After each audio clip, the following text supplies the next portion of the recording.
sest see mees rahus suunas.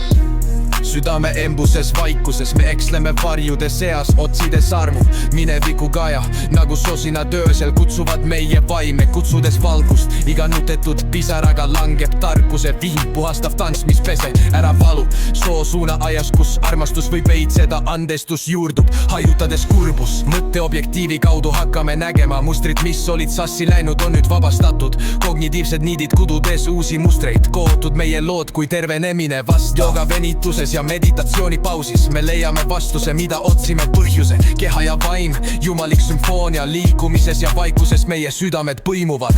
Energia voolab nagu jõen õrn vool, reiki embuses äratame unistuse, tõkke tõstetud, meie vaimud lendavad hõlmatmits pimedust, tervitame valgust. Ajallulistest pühakirjadest kuni puude sosinateni, Koran räägib vaikselt kindlustadest kergust, kannatlikkus sosistab ta nagu tuul läbi lehtede, usalda teekonda ja kogu, mis see kudub, ta õrn tarkus, harmoonia on leitud, eksisteerimise tantsus, oleme graatsiliselt seotud.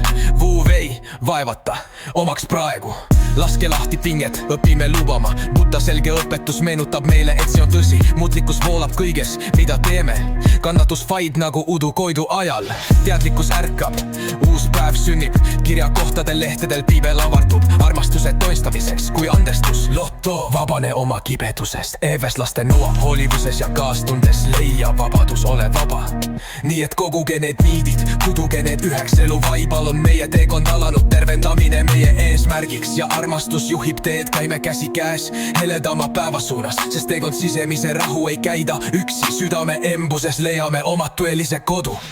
Iga vanalehe tarkuse sosinatest avastame meie vaimu tarkuse tantsust, nii et hingake kaastunnet, laske minevikul minna, tervendamise teekonnal on meie vaimud heidetud, andestuse laternatena sädeleme öö läbi koos tõusta uputatud valgusesse.